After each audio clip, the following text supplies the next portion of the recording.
Egy kiállítási stand az mindig más építészeti fogásokat igényel, mint egy fixen épített, egy környezetbe beleilleszkedő helyzet, egy üzlet.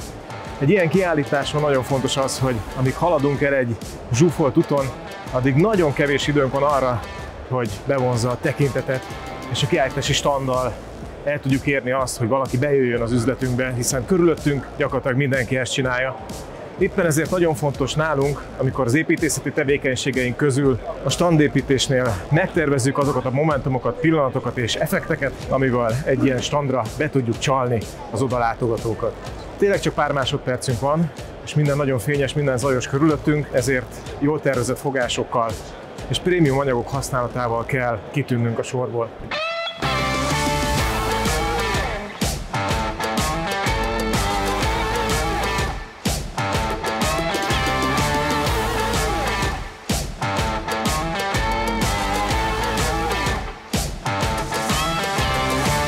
Nagyon fontos az, hogy rendszerben tudjunk gondolkodni, és nagyon fontos számunkra, hogy környezettudatosan újrahasznosítható, újra felhasználható standokat építsünk. Olyan standokat, amit nem csak egy helyen, egyszer, hanem akár többször felhasználhat az ügyfelünk.